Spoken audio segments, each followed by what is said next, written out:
The Gospel for November 8th, it is from Mark's Gospel, chapter 12, verse 38 to 44.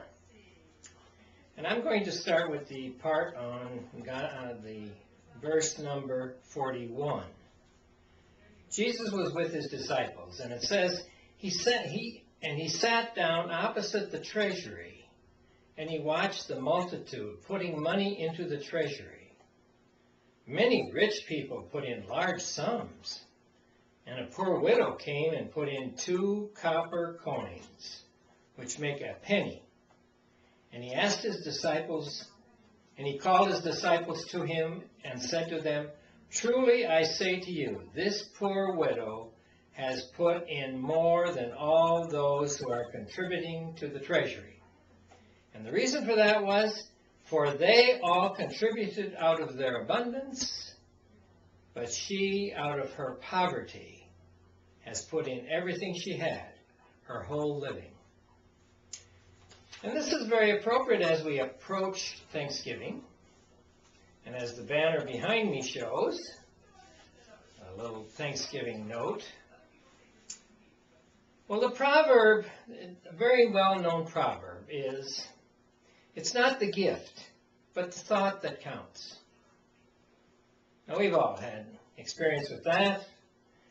We know that, especially anybody has ever dealt with children, their own children or other people's children, know very well what that's like. And many refrigerators have those pure, wonderful thoughts on paper, not the value, but the thought that the children have shown.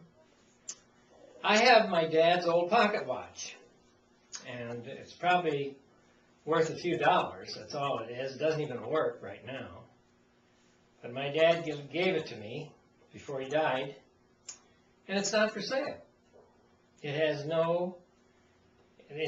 more value than anybody can pay me, because it represents our love relationship. So, and most women, but not necessarily just women, know the value of a wonderful example of a greeting card given as a genuine expression of love over a costly piece of jewelry that may be given as an attempt to compensate for the lack of love. We all know that, but women know it especially. And some for Christ's stewardship, it works the same way.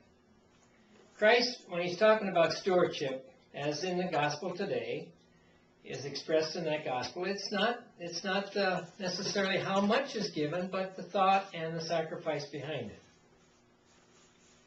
So our gospel shows Jesus took note of how much each contributor gave. It says he sat down opposite the treasury and watched. Not only did Jesus observe the attitude of their hearts, but also he measured the amount of their gifts. Now, how else could he have known which among them had given the most? After observing all that was going on, Jesus announced the winner. The poor widow who gives the most. And he knows who gives the most and who gives the least. Jesus measures our giving the same way. So one last question that each of us must ask ourselves.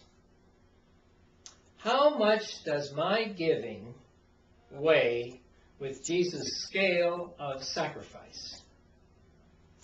This is the big question.